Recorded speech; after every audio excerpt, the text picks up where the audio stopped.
bem com vocês? Hoje eu estou aqui muito feliz. Estou com a Habib e com o Cito. Estou de São Paulo, eles na Suíça. Mais uma vez, atendendo ao meu chamado, ao meu convite, nós vamos falar sobre um assunto que é muito importante para a constelação familiar, para você que é terapeuta. E também para você que quer entender um pouco mais dessa visão ampliada sobre o masculino e o feminino. Nós sabemos que nessa época de pandemia, com a questão do isolamento social e com as nossas relações um pouco mais próximas, os casos de violência doméstica, eles aumentaram aqui no Brasil e eu acho que também no mundo. A Habiba vai falar um pouquinho nessa perspectiva, né, da Suíça, qual é a visão da Europa também para essas questões. E a gente pode entender sobre como esse feminino ferido, de alguma forma, pode criar recursos ou transcender a esse movimento patriarcal também. Antes de tudo, eu quero agradecer a você, Habiba, a você, Cito, por me ajudar, por construir e contribuir aqui no canal e também no Instituto Casa do Encontro. E eu gostaria de começar essa entrevista com aquela pergunta que é muito chata e que normalmente a gente fica assim, como eu vou responder, né? Mas eu gostaria que vocês se apresentassem, falassem um pouquinho quem são vocês, né? Para a galera que não conhece, porque Habib e Cito já moram aqui no meu coração. Nós trabalhamos com a natureza em uma forma da terapia com pessoas e isso se chama terapia da natureza. Porque essa terapia é uma forma da comunicação com a natureza, porque nós achamos a natureza também uma entidade que pode dar-nos informações. Então, isso nós chamamos esse trabalho também ao diálogo da natureza, né? Ou com a natureza. É um diálogo. Esse nosso trabalho já faz muitos anos, né? Pelo menos 30, 40, quem sabe. Essa é uma parte, né? Outra parte também trabalhamos com constelação e mais também com uma forma quase similar que se chama mitodrama. E com esse método nós pesquisamos assuntos no passado das pessoas antes, como se chama?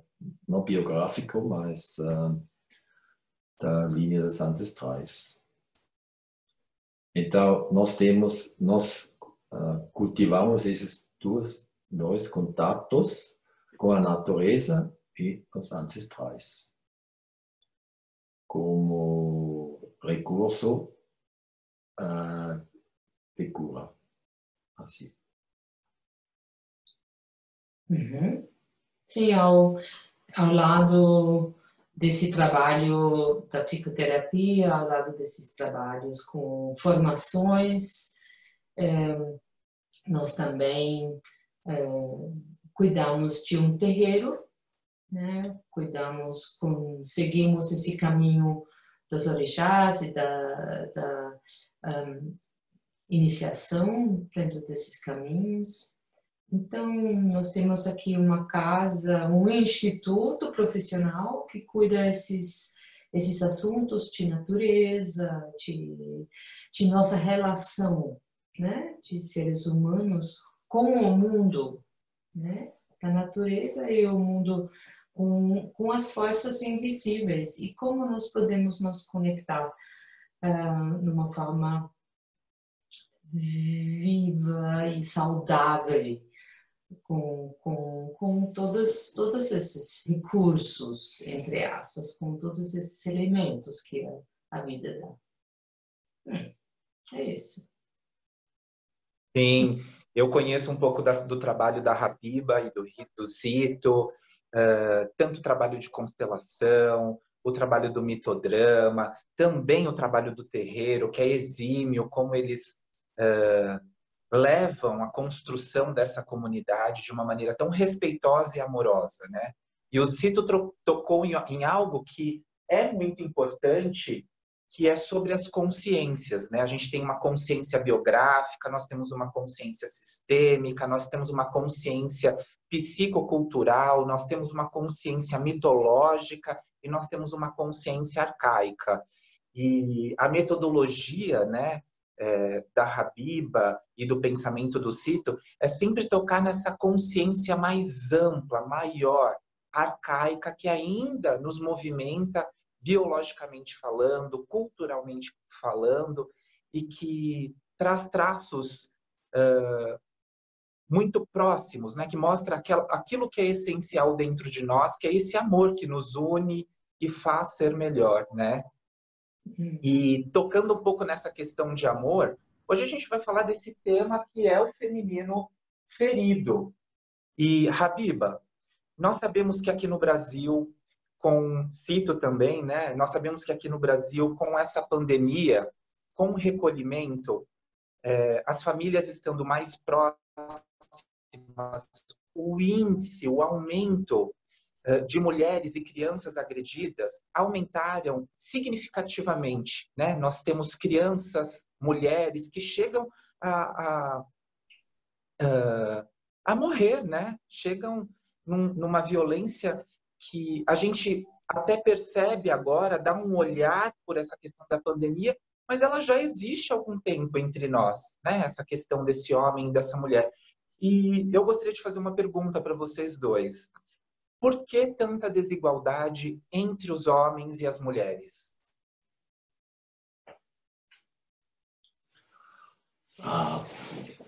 Interessante que quando nós falamos sobre desigualdade, sempre temos um sentimento que alguma coisa não é justo. Então, se temos esse sentimento que alguma coisa não é justo, deve ser que temos uma ideia que é justo. Então, isso é interessante. O que é justo? Justo seria igualdade, né? Isso é natural. Por isso temos essas dúvidas. Então, o que é normal? Normal que é como nós homens são. Esse diz, em primeiro passo, que como somos nós, humanos, geneticamente. Né? Por isso é muito importante de entender nossas heranças genéticas. Heranças genéticas. Por isso, sabendo isso, é muito importante de pesquisar nosso passado. Então, isso é interessante. Nosso passado, como seres humanos, tem pelo menos 2 milhões de anos. Alguma coisa que acontece 10 mil anos atrás não fica nos genes. Não, porque chove demais, né? Para ter um efeito genético ou uma gravação genética precisa muitos 10 mil anos. Então que a pessoa que nós somos geneticamente, que dizem naturalmente, é uma pessoa, é uma figura que tem uma herança de 2 milhões de anos de experiência como humanidade. Né? E as pesquisas modernas mostram, porque eles podem, faz 20 anos, mais ou menos, eles podem beweisen, provar como era a vida humana antigamente, por causa desses técnicas. Antigamente não sabíamos. Então, essas ideias que é normal que o o homem é violenta, é patriarcal, essas coisas. Só é uma ideia que não existe há muitos anos. Vamos explicar mais tarde. Mas essa herança da humanidade como uma comunidade egalitária, é provável que esse foi o normal 2 milhões de anos. Foi normal.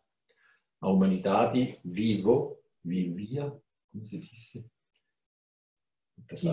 Viveu de uma forma egalitária. Egalitariedade. Homens, mulheres. Né? Esse foi normal. Isso é provado hoje. Né? E até agora nós encontramos populações que moram como assim, por exemplo, no San, no centro da África. Até hoje, né? Não sabemos. Então é provado também para a etnologia.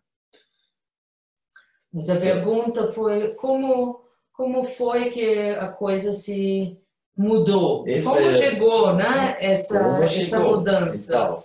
Então, essa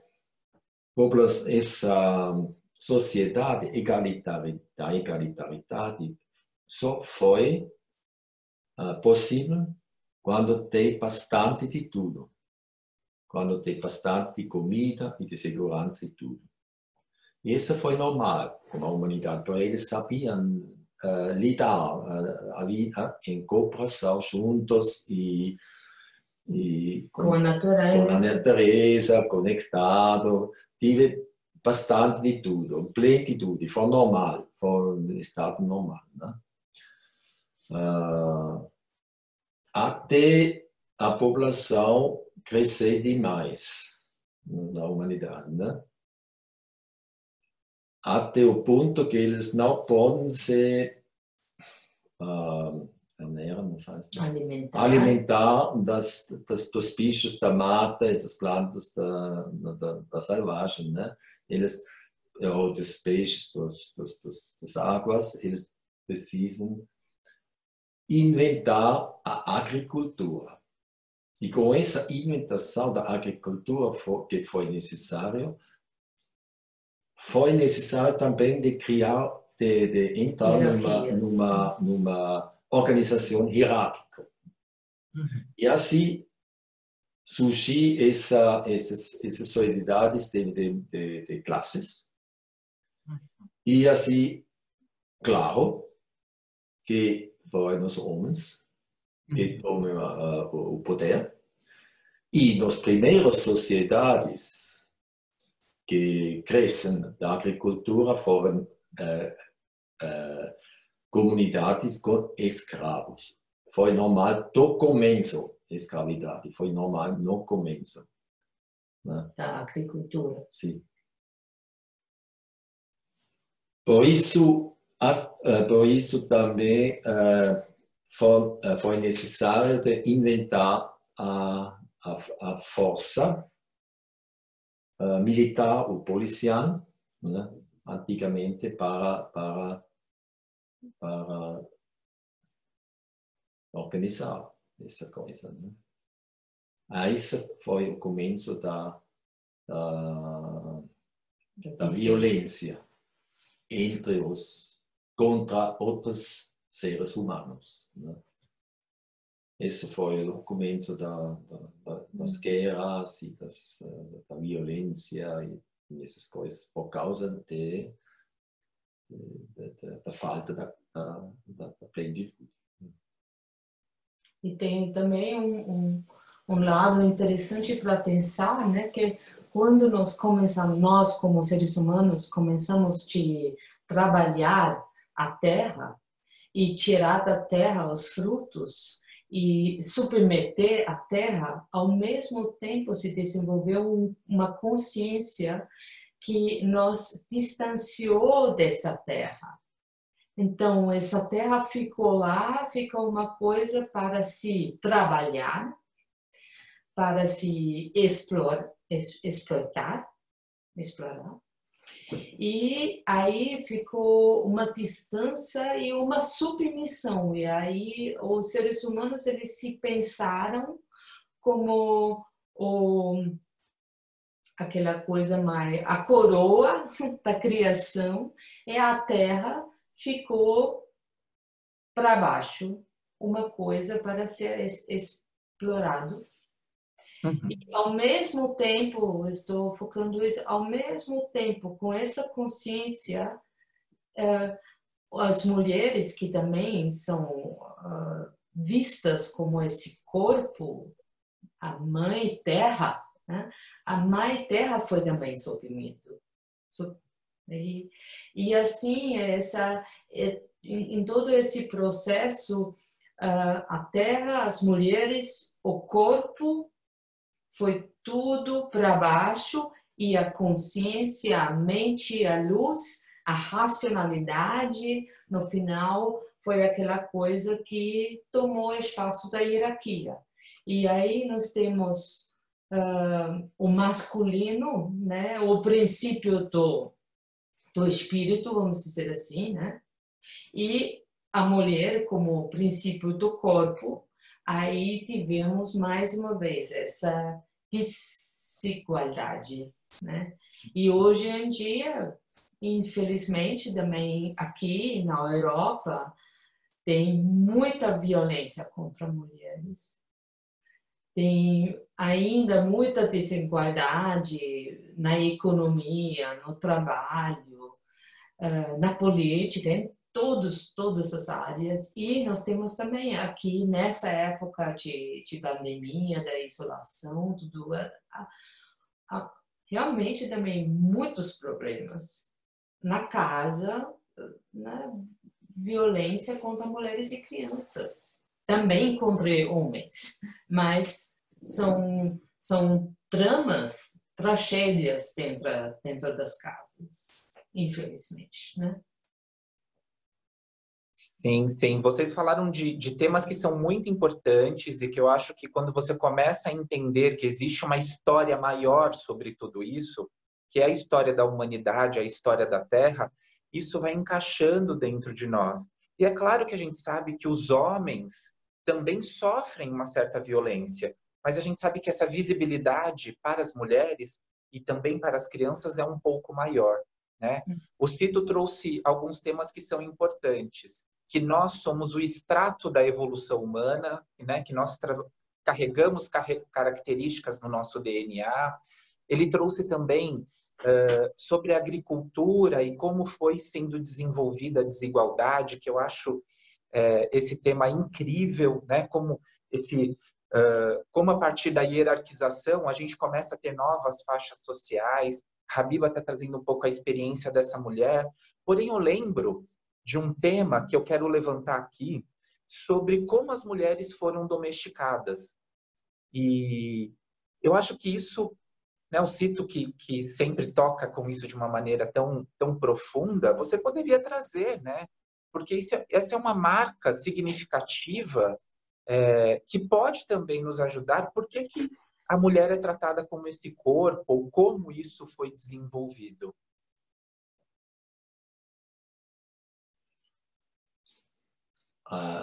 Nessas culturas antiguas, todos seres, todas as pessoas foram importantes, porque cada pessoa tem uma competência, juntos eles podem viver muito bom.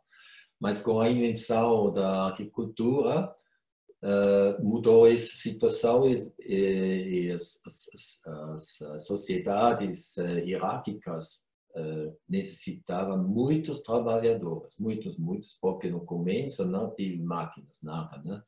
Foi tudo feito à mão, a agricultura. Então eles precisaram pessoal. Eles não, nos primeiros guerras não foram por causa da ganhar terreno. Eles só fizeram guerras para ganhar pessoas, escravos. E não só guerras para coletar escravos, mas também as mulheres precisam dar nascimento a muitas crianças. Nos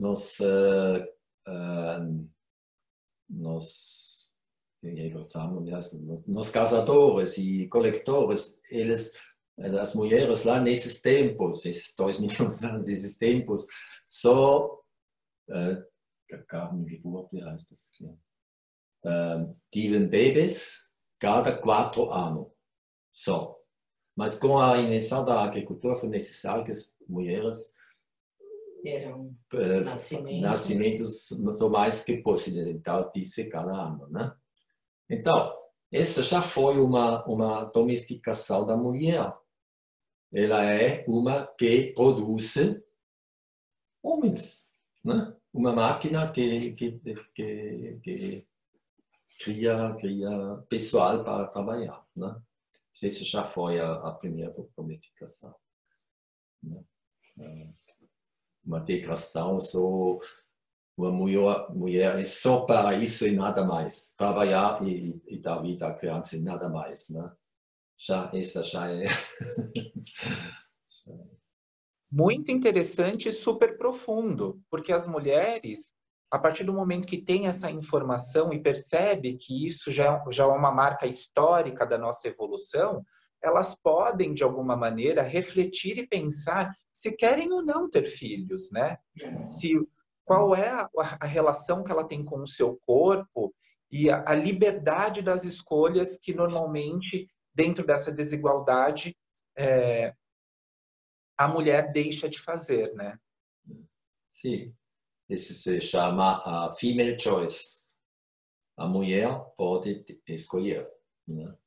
Isso é um direito. Era um direito. É realmente uma pergunta muito importante, uma pergunta muito importante pessoalmente, coletivo e político. Uma mulher e também um homem, também.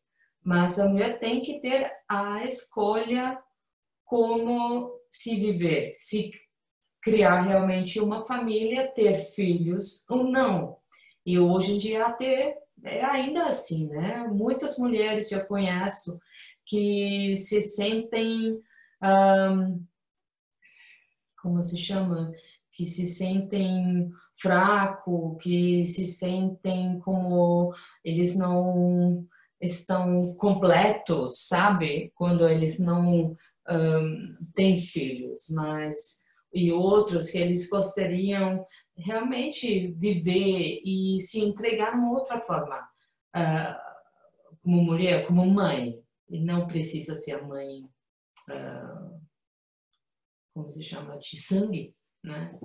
Assim, é uma pergunta super importante. Que bom.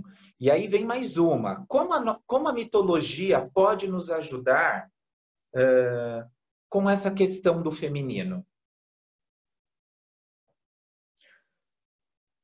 Isso é difícil, porque sabe, como essa mudança em uma sociedade de agricultura também diz que uma sociedade de hierarquia e de uma elite, e essa elite teve que inventar o escrito, as leis e tudo isso. E também as ideias, como as ideias, por exemplo, sobre os deuses ou essas coisas, né? As deusas. Porque antigamente foi tão normal que se tem uma coisa como Deus ou uma força maior, deve ser feminino. Nesse tempo que tive plenitude, foi normal que a ideia, se vem uma coisa da natureza que nos traz coisas para comer, deve ser uma mulher, né? Isso é normal. É normal. Mas com a inventação da hierarquia, do patriarcado, eles também mudam a ideia que esse ser superior deve ser homem. Foi um processo de muitos mil anos para essa mudança, mas também as histórias foram assim. As lendas e os mitos não são, eles mudam, né? E são também contaminados pelo patriarcado. Então, se você ouvir ou ler um mito, você tem que saber se esse mito fala de qual tempo ele fala, né? Fala de uma... Isso já é importante. Então, se nós buscamos um mito que nos ajuda, precisa ser um mito que não é contaminado. Porque se nós escolhemos um mito que é contaminado, patriarcalístico, não faz uma mudança. Só faz que a coisa fica como é. Então, se nós precisamos mitos que falam sobre por exemplo, sobre os tempos bons, né? Ou sobre idade de ouro, ou sobre o paraíso, ou sobre o país entre homens e mulheres, todas essas coisas, né? Nós temos que encontrar esses mitos não contaminados, né? Então, com esse método de mitodrama, nós podemos pesquisar, nós podemos entrar nesse que nós chamamos o espaço saudável, como se diz? Saudável da humanidade, né? Então, pode ajudar, mas é necessário pesquisar, né? Mas tem bastante mitologias também que contam sobre esse luto e o processo da patriarcalização, né? Nós temos também mitologias que contam ainda desses tempos do paraíso, né? E esses mitos você pode ver um pouquinho, muitos mitos indígenas falam disso. Eles sempre falam da relação dos seres humanos com as plantas, com os animais, com as estrelas e como as coisas se mudam. Eles têm esse aspecto animístico, como a gente fala, né? Então, essa relação íntima entre os seres humanos e a natureza, isso faz, e ali sempre tem mulheres com uma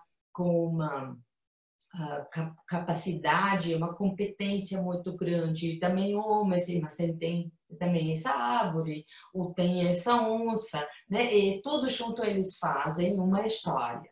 Essas mitologias onde nós podemos aprender muito sobre os bons tempos, onde tudo tinha um bom lugar.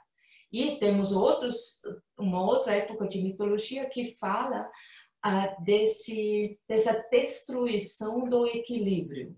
Nós temos também dentro da mitologia grega, nós temos isso dentro da mitologia dos orixás, histórias que falam que acontecia alguma coisa que destruía o equilíbrio, né? E com essa destruição do equilíbrio, tem muitos exemplos, as forças femininas se retiraram do mundo. Por exemplo, o Oxum, né, a água, se retirou do mundo, ficou tudo seco, né? Não tinha mais vida. Aí tinha que acontecer alguma coisa para retrazer o equilíbrio.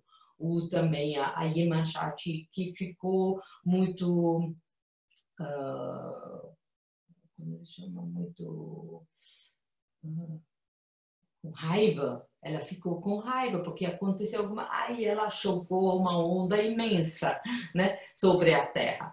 Então tem essas histórias e tem, como se tu falou, essas histórias, essas mitologias que realmente falam, explicam e aceitam a hierarquia, né, que falam da submissão das mulheres. Eles são violentadas e têm que ser violentadas pelos outros. Então, eles falam, então, se nós lemos, ouvimos essas histórias, os mitos, com essa perspectiva, nós podemos ganhar muita informação, né? Assim, eu acho que as indígenas, lendas indígenas que existem, talvez abrem um espaço muito grande também para ter uma alternativa do pensar, porque cada mito é um narrativo, são as estruturas narrativas que temos dentro de nós, né? E isso é importante de retrabalhar para não repetir sempre as mesmas coisas tristes, as mesmas histórias tristes, né? Sim, muito lindo, muito lindo.